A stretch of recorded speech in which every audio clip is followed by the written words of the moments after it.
Hello friends, welcome to day trader Telugu and good evening. Sensex 291 points fall అయి 49,903 దగ్గర close అయితే Nifty 78 points fall అయి 15,030 దగ్గర క్లోజ్ అవడం జరిగింది. ఈవెన్ నిన్నటి వీడియోలో మనం అనుకుంది ఏంటి, కేసెస్ రిలేటెడ్గా మనకి ఏదైతే పీక్ ఫామ్ అయ్యి కేసెస్ డిక్లైన్ అవుతున్నాయో వాటి రిలేటెడ్గా వచ్చిన మూవ్ అనేది ఎగ్జాస్ట్ అయిందని, ఫర్దర్గా ఎఫ్ఐఎస్ అలాగే డిఐఎస్కి సంబంధించి ఇన్స్టిట్యూషనల్ బయింగ్ ఒకటి మార్కెట్ని మూవ్ చేస్తుంది అనుకున్నాం. నిన్నటి ఎఫ్ఐడిఐ డేటాని మీరు గమనిస్తే ఎఫ్ఐఎస్ అలాగే డిఐఎస్ ఇద్దరు కూడా బై సైడే ఉన్నారు. బట్ ఎఫ్ఐఎస్ రీసెంట్ టైమ్స్లో సెల్ చేస్తున్నంత క్వాంటంలో అయితే బై అయితే చేయలేదు. నియర్లీ 618 క్రోర్స్ దగ్గరగా మాత్రమే ఎఫ్ఐఎస్ దగ్గర నుంచి బయింగ్ యాక్టివిటీ కనిపించింది. నిన్న యూఎస్ మార్కెట్స్ అండ్ ఇవాళ ఏషియన్ మార్కెట్స్ కూడా కొంత నెగిటివ్గా రెడ్ సైడ్ అయితే మూవ్ అయ్యాయి. ప్యారల్గా అక్కడ మార్కెట్స్ ఒక మూవ్తో మన ఎస్జిఎక్స్ నిఫ్టీ కూడా నెగిటివ్గా మూవ్ అవుతూ వచ్చిందనమాట. సో నేను ఈవినింగ్ పాయింట్ ఆఫ్ టైంకి యూఎస్ మార్కెట్స్ ఒక ఇంపాక్ట్ ఎస్జిఎక్స్ నిఫ్టీ మీద నెగిటివ్గా ఉంది. ఓపెనింగ్ పాయింట్ ఆఫ్ టైంలో ఏషియన్ మార్కెట్స్ ఒక ఇంపాక్ట్ కూడా ఎస్జిఎక్స్ నిఫ్టీ మీద నెగిటివ్గానే ఉంది. ఓపెనింగ్ గ్యాప్ డౌన్లో అయింది.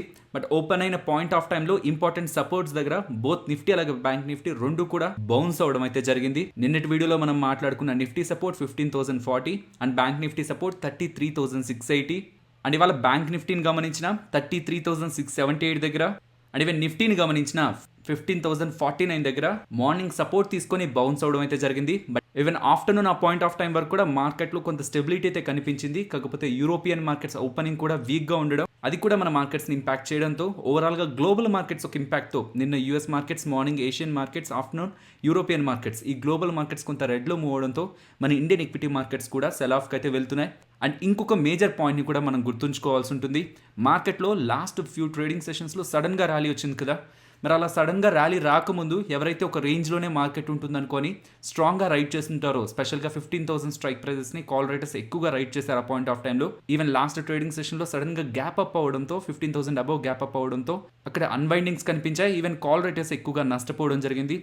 ఈవెన్ నిన్న 15,100 దగ్గర ట్రేడ్ అవుతున్నప్పుడు కూడా 15,200 మేజర్ రెసిస్టెన్స్, నేను అక్కడి వరకే వెళ్తుందని ఎక్స్పెక్ట్ చేశాను ఈ వీక్ అని కూడా నేను మీతో అప్డేట్ చేశాను.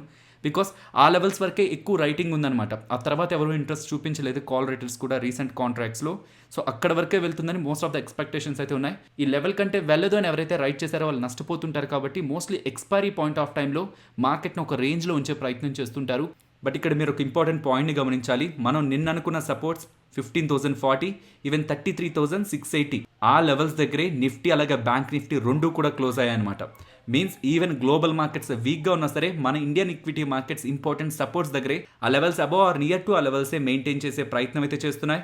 సో ఇది మార్కెట్లో మనకు ఒక స్ట్రెంగ్త్ అయితే చూపిస్తుంది. బట్ ఒకవేళ గ్లోబల్ మార్కెట్స్ పాజిటివ్గా మూవ్ అయినా, అట్లీస్ట్ అవి కొంత రేంజ్ బౌండ్లో కొంత న్యూట్రల్గా మూవ్ అయినా ఇండియన్ ఈక్విటీ మార్కెట్స్ రిలేటెడ్గా మనం ఒక ర్యాలీని అయితే ఎక్స్పెక్ట్ చేయొచ్చు. ఈవెన్ ఆప్షన్ ప్రీమియమ్స్ని గమనిస్తున్నారా, ఆప్షన్ ట్రేడర్స్ స్పెషల్లీ సెల్లర్స్ చాలా తక్కువగా ఉంటున్నాయి. ఈవెన్ ఇవాళ విక్స్ రైజ్ అయినా సరే ఆప్షన్ ప్రీమియమ్స్ చాలా వరకు ఫాలో అయిపోయాయి. మోస్ట్లీ ఇంత తక్కువ ప్రీమియమ్స్ ఉన్నప్పుడు ఎక్స్పైరీ కూడా రేంజ్ బౌండ్లోనే ఉంటుందనే ఎక్స్పెక్టేషన్స్ ఉంటాయి.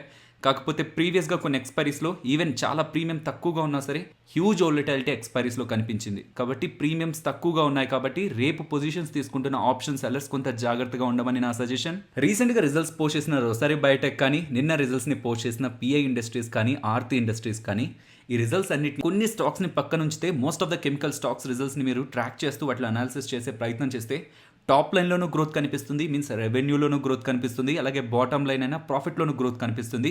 బట్ ఒక సెగ్మెంట్లో కామన్గా అన్ని కెమికల్ స్టాక్స్లోనూ మనకి నెగిటివ్గా అయితే డేటా ఉంది, అది మార్జిన్స్. ఒకసారి ఈ డేటాని గమనించండి. రీసెంట్గా రిజల్ట్స్ పోస్ట్ చేసిన కంపెనీస్ ఇవి: ఎస్ఆర్ఎఫ్, నవీన్ ఫ్లోరిన్, ఆర్తి ఇండస్ట్రీస్, పిఐ ఇండస్ట్రీస్, రోసరీ బయోటెక్. వీళ్ళకి సంబంధించిన margins, gross margins year on year కంపారిజన్లో ఎంత ఫాలో అయింది, క్వార్టర్ ఆన్ క్వార్టర్ కంపారిజన్లో ఎంత ఫాలో అయింది అనేది గమనించవచ్చు. సో ఇక్కడ 250, 170 ఉంటే ఒకవేళ కన్ఫ్యూజ్ అవుతుంటే 100 బేసిస్ పాయింట్స్ అంటే 1% అనమాట. సో 240 బేసిస్ పాయింట్స్ డౌన్ అని మీకు కనిపిస్తుందంటే నవీన్ ఫ్లోరిన్ దగ్గర మీన్స్ 2.4% దగ్గరగా మార్జిన్స్లో ఇయర్ ఆన్ ఇయర్ కంపారిజన్లో నవీన్ ఫ్లోరిన్ రిలేటెడ్గా డ్రాప్ కనిపించిందని. మార్జిన్స్ అంటే ఏంటి, మీరు ఒక ప్రొడక్ట్ తయారు చేయడానికి రా మెటీరియల్స్ కానీ, ఎంప్లాయీ కాస్ట్ కానీ వీటి రిలేటెడ్గా కొంత డబ్బు స్పెండ్ చేశారు. అది తయారైన తర్వాత బయట సెల్ చేశారు. సెల్ చేస్తే వచ్చిన డబ్బులు, మీరు ఆ ప్రోడక్ట్ రిలేటెడ్గా ఖర్చు పెట్టిన డబ్బులు, ఈ రెండు పోగా మీకు మధ్యలో ఒక డిఫరెన్స్ కనిపిస్తుంది కదా, అది మార్జిన్ అంటారనమాట.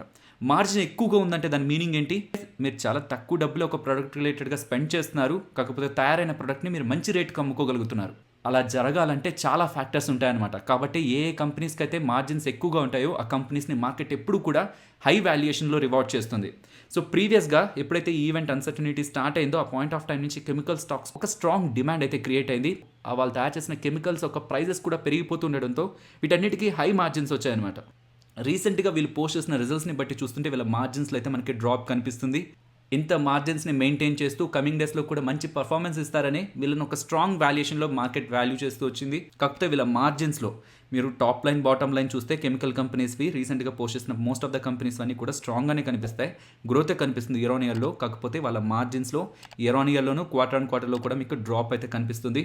సో ఇలా జరుగుతూ ఉండడం కారణంగానే రీసెంట్గా పోస్ట్ చేసిన most of the chemical stocks అన్ని కూడా రిజల్ట్స్ పోస్ట్ చేసిన స్టాక్స్ అన్ని కూడా ఫాలో అవుతున్నాయి. నెక్స్ట్ ఆర్తి ఇండస్ట్రీస్ గురించి మాట్లాడుకోవాలి ఫ్రెండ్స్. వీళ్ళు నిన్న రిజల్ట్స్ని పోస్ట్ చేశారు. వీళ్ళ రిజల్ట్స్లో కూడా రెవెన్యూలో మీకు గ్రోత్ కనిపిస్తుంది, నియర్లీ 12% దగ్గరగా. ఈవెన్ ప్రాఫిట్లో కూడా మీకు గ్రోత్ కనిపిస్తుంది. కాకపోతే అనుకున్నాం కదా మార్జిన్స్లో మనకి డ్రాప్ ఉందని. Okay, most of the chemical companies results వీక్గా పోస్ట్ చేశాయి కాబట్టి వీటిలో కూడా ఫాల్ కనిపించింది. స్టాక్లో కూడా నియర్లీ 4.5% దగ్గరగా ఓవరాల్గా ఫాల్ అయితే కనిపించింది. కాకపోతే ఇక్కడ ఇంట్రెస్టింగ్గా చూడాల్సింది ఏంటంటే ఆర్తి ఇండస్ట్రీ వాళ్ళు బోనస్ని ప్రకటించారు 1:1 రేషియోలో. ఒక్కొక్క షేర్కి ఒక్కొక్క ఫ్రీ షేర్ ఇస్తారని. ఈవెన్ డివిడెండ్ని కూడా ప్రకటించారు, పర్ షేర్ 3 రూపీస్ ఇస్తారని. దీంతో పాటు ప్యారలల్గా నియర్లీ 1,500 crores దగ్గరగా క్యూఐపీ ద్వారా కానీ అండ్ వారెంట్స్ని ఇష్యూ చేయడం ద్వారా కానీ రైజ్ చేస్తారంటున్నారు. ఒక పక్కన డివిడెండ్ ఇస్తూ షేర్ హోల్డర్స్కి తమ దగ్గర ఉన్న డబ్బుల్ని పంచిపెడుతూ ఇంకొక సైడ్ నుంచి 1,500 crores మేము రైజ్ చేయాలనుకుంటున్నాం క్యూఐపీ ద్వారా వారెంట్స్ని ఇష్యూ చేయడం ద్వారా అని చెప్తున్నారు. సో ఎప్పుడైతే ఒక కంపెనీ వారెంట్స్ కానీ ఆ క్యూఐపీ ద్వారా ఈక్విటీ ద్వారా ఎప్పుడైతే రైజ్ చేయడానికి ప్రయత్నిస్తుందో అది ఈపీఎస్ని ఎర్నింగ్ పర్ షేర్ని డైల్యూట్ చేస్తుంది. సో ఒక పక్కన డివిడెండ్ ఇస్తూ ఒక పక్క ఈక్విటీ ఆ డెట్ రూట్స్లో డబ్బుల్ని రైజ్ చేయాలని ప్రయత్నిస్తూ ఉండడం అనే దాని రిలేటెడ్గా లాజిక్ అయితే కనిపించట్లేదు. నెక్స్ట్ యాక్సిస్ బ్యాంక్ గురించి మాట్లాడుకోవాలి ఫ్రెండ్స్. యాక్సిస్ బ్యాంక్ రిలేటెడ్గా ఒక ఇంపార్టెంట్ అప్డేట్ ఉంది. బట్ దానికి ముందు SUUTI అంటే ఏంటో తెలుసుకోవాలి. Specified undertaking of the unit trust of India. So వీళ్ళు ఏంటంటే గవర్నమెంట్ తరపు నుంచి కొన్ని స్టాక్స్లో వాటాని హోల్డ్ చేస్తుంటారు. లైక్ యాక్సిస్ బ్యాంక్ అని తీసుకోండి. గవర్నమెంట్ తరపు నుంచి వీళ్ళు యాక్సిస్ బ్యాంక్లో 3.45% వాటా ప్రెసెంట్ హోల్డ్ చేస్తున్నారు. మీన్స్ అరౌండ్ 10 crore షేర్స్ దగ్గరగా యాక్సిస్ బ్యాంక్లో గవర్నమెంట్ తరపు నుంచి షేర్స్ అయితే హోల్డ్ చేస్తున్నారు. ఐటీసీలో 7.93% వాటా ఉంది వాళ్ళకి. ఈవెన్ ప్రీవియస్గా L&T కానీ ఈవెన్ చాలా కంపెనీస్లో కూడా వాటా ఉండేది. బట్ స్లోగా దాన్ని తగ్గించుకుంటూ వచ్చారు. ఎగ్జిస్టింగ్గా వాళ్ళకున్న 3.45% వాటాలోంచి 1.21% వాటాని మీన్స్ నియర్లీ 3.6 crore షేర్స్ దగ్గరగా అయితే వాళ్ళు సెల్ చేద్దాం అనుకుంటున్నారు. ఈవెన్ డిమాండ్ బాగా ఉంటే ఇంకొక 2.2 crore షేర్స్ దగ్గరగా కూడా మీన్స్ ఇంకొక 0.75% షేర్స్ని కూడా వాళ్ళ దగ్గర ఉన్న దాంట్లో సెల్ చేయాలని ముందుకు వెళ్తున్నట్లయితే నిన్న మనకు అప్డేట్ రావడం జరిగింది. ఈవెన్ ఇవాళ ఆ OFS నాన్ ఇన్స్టిట్యూషనల్ ఇన్వెస్టర్స్ రిలేటెడ్గా కంప్లీట్ అయింది. నియర్లీ 700 రూపీస్ అరౌండ్ అయితే క్లియరింగ్ ప్రైస్ అయితే కనిపించింది. రేపు రీటైల్ ఇన్వెస్టర్స్కి పార్టిసిపేట్ చేసేందుకు అవకాశం ఉంటుంది. దీని రిలేటెడ్గా వీళ్ళు పెట్టిన ఫ్లోర్ ప్రైస్ 680 రూపీస్ అనమాట. Means minimum 680 rupees. కాకపోతే ఇవాళ HNI కేటగిరీలో 701 దగ్గరగా క్లియరింగ్ ప్రైస్ వచ్చింది కాబట్టి మోస్ట్లీ రీటైలర్స్ కూడా అదే కట్ ఆఫ్ ప్రైజే కనిపిస్తుంది. నెక్స్ట్ ఇంకొన్ని స్టాక్స్ FNOలోకి వచ్చి యాడ్ అవబోతున్నట్లయితే ఎకనామిక్స్ టైమ్స్ వాళ్ళైతే అప్డేట్ చేస్తున్నారు. లైక్ డీమార్ట్ కానీ SBI కార్డ్ కానీ IDFC కానీ even Tata motor DVR CDSL FL India కూడా ఇలా ఇంకొన్ని స్టాక్స్ కూడా FNOలోకి యాడ్ అవడానికి పాసిబిలిటీ ఉంటుందనేలాగా మనకి డేటా అయితే పబ్లిష్ అవ్వడం జరిగింది. నెక్స్ట్ మ్యూచువల్ ఫండ్స్ ఏప్రిల్ మంత్లో a large cap mid cap small cap స్టాక్స్లో బై చేశారు అని సెల్ చేశారు అనే డేటా ఇక్కడ మీరు స్క్రీన్ పైన అయితే గమనించవచ్చు. ఏ లార్జ్ క్యాప్స్లో టాప్ 10 లార్జ్ క్యాప్స్లో బై చేశారు సెల్ చేశారు అనేది స్క్రీన్ పైన ఉంటుంది. ఇది మార్చ్ నెలతో కంపేర్ చేస్తున్నారు అనమాట. మార్చ్ నెలతో కంపేర్ చేస్తే ఏప్రిల్ నెలలో ఏ స్టాక్స్లో వాళ్ళు వాటాను పెంచుకున్నారు, ఏ స్టాక్స్లో వాళ్ళు వాటాను తగ్గించుకున్నారు. ఓవరాల్ మ్యూచువల్ ఫండ్స్ చేస్తున్న యాక్టివిటీలో టాప్ 10 యాక్టివిటీ ఇక్కడ మీకు స్క్రీన్ పైన అయితే ఆ యాక్టివిటీ కనిపిస్తూ ఉంటుంది. ఈవెన్ స్మాల్ క్యాప్ స్టాక్స్ రిలేటెడ్గా కూడా మీకు డేటా కనిపిస్తుంది. ఈవెన్ ఈ ఇమేజెస్ మీకు టెలిగ్రామ్లో కూడా అప్డేట్ చేయడం జరిగింది. సో రీసెంట్గా వస్తున్న అప్డేట్స్ ఈవెన్ వీళ్ళ వ్యూస్ చేంజ్ అవుతూ ఉండడం కారణంగానే వాళ్ళ పోర్ట్ఫోలియోస్లో ఉన్న స్టాక్స్లో కొన్నిటిని తగ్గించుకుంటుంటారు అండ్ ఈవెన్ కొన్నిటి రిలేటెడ్గా వాటాని పెంచుకుంటుంటారు. వాటి రిలేటెడ్గా డేటాని మంత్లీ మనకి మనీ కంట్రోల్ వాళ్ళైతే అప్డేట్ చేస్తూ ఉంటారు. నెక్స్ట్ ఇవాళ ఒక పాయింట్ ఆఫ్ టైంలో central bank of India IOB వీటిని ప్రైవేటైజేషన్లో ఇంక్లూడ్ చేస్తున్నట్లు ఒక అప్డేట్ అయితే రావడం జరిగింది.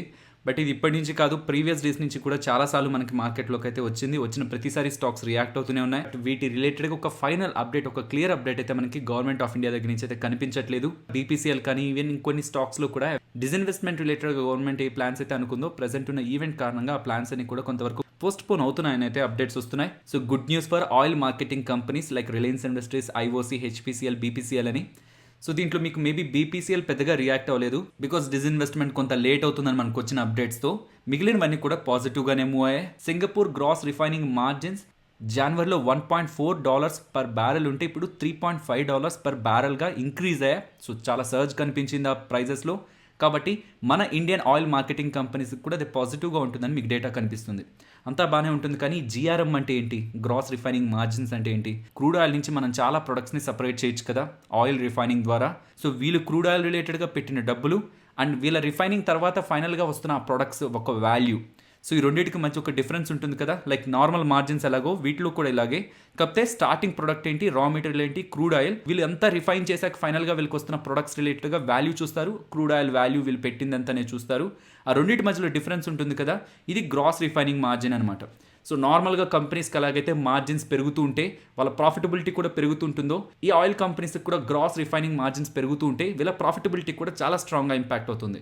కాబట్టి గ్లోబల్గా ఉన్న గ్రాస్ రిఫైనింగ్ మార్జిన్స్ ఇంప్రూవ్ అవుతూ ఉండడం ఈ కంపెనీస్కి పాజిటివ్ అన్నట్లయితే మనకి డేటా కనిపిస్తూ ఉంటుంది. హ్యాపీయెస్ట్ మైండ్స్ వాళ్ళు కోకోకోలా బాటిలింగ్ కంపెనీ యునైటెడ్ వాళ్ళతో టైఅప్ అయ్యారని, వీళ్ళకి సంబంధించిన రోబోటిక్ ఆటోమేషన్ రిలేటెడ్గా వాళ్ళ సర్వీసెస్ని ప్రొవైడ్ చేయబోతున్నారని హ్యాపీయెస్ట్ మైండ్స్ దగ్గర నుంచి అయితే ఒక అప్డేట్ రావడం జరిగింది.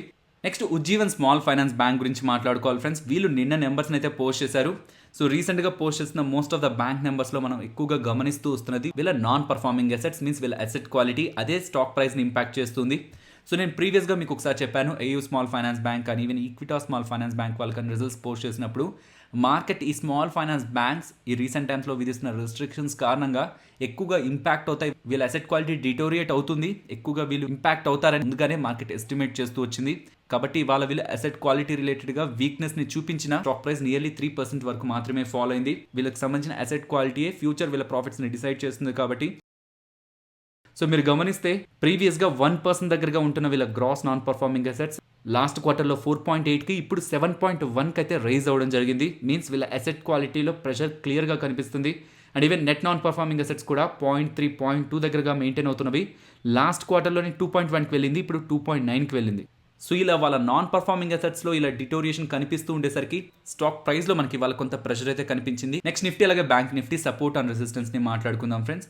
నిన్న మాట్లాడిన సపోర్ట్ అండ్ రెసిస్టెన్స్ని కంటిన్యూ చేయొచ్చు, బికాస్ ఆ లెవెల్స్ దగ్గరే నిఫ్టీ బ్యాంక్ నిఫ్టీ ఉంది. బట్ ఒకవేళ గ్యాప్ డౌన్ అయ్యి ఆ లెవెల్స్ కంటే మీన్స్ 15,040 కంటే నిఫ్టీ బ్యాంక్ నిఫ్టీ 33,680 కంటే ఒకవేళ డౌన్ ఓపెన్ అయితే ఈ లెవెల్స్ని సపోర్ట్స్గా అయితే గమనించండి. బట్ ఒకవేళ గ్యాప్ అప్లో ఓపెన్ అయితే మాత్రం ఆ లెవెల్స్ని మనం గమనించాలి. అండ్ ఇవాళ ఫాలో అయింది కాబట్టి రెసిస్టెన్స్ నిఫ్టీకి అయితే మార్చాను 15,130. బట్ వన్స్ 15,040 క్రాస్ అయ్యి టాప్ సైడ్ సస్టైన్ అయితే మేజర్ లెవెల్ అయితే 15,180. నెక్స్ట్ బ్యాంక్ నిఫ్టీ రెసిస్టెన్స్ నిన్న మాట్లాడుకునే లెవెల్ని కంటిన్యూ చేస్తున్నాను 34,180. నెక్స్ట్ నిఫ్టీ ఆప్షన్ చైన్లో కూడా సిగ్నిఫికెంట్గా మనకి చేంజ్ అయితే కనిపించట్లేదు. సో నిన్న మాట్లాడుకున్న రేంజ్ 14,700 to 15,200 ఈ రేంజ్ని మనం కంటిన్యూ చేయొచ్చు. సో ఫైనలీ ఇది ఫ్రెండ్స్ మన వీడియో. నచ్చితే వీడియోని లైక్ చేయండి ఫ్రెండ్స్. అండ్ ఈ వీడియో మన వాళ్ళకి యూజ్ అవుతుంది అనుకుంటే తప్పకుండా షేర్ చేయండి. అండ్ మన ఛానల్ని సబ్స్క్రైబ్ చేయనట్లయితే ఛానల్లో ఉన్న కంటెంట్ని గమనించండి. ఇఫ్ ఆ కంటెంట్ మీకు యూస్ఫుల్గా ఉంటుంది అనుకుంటే ఛానల్ని సబ్స్క్రైబ్ చేసి పక్కనే ఉన్న బెల్ ఐకాన్ క్లిక్ చేయండి. మరొక ఇంట్రెస్టింగ్ వీడియోతో మళ్ళీ మీ ముందుకు వస్తాను. అంతవరకు టేక్ కేర్. జై హింద్.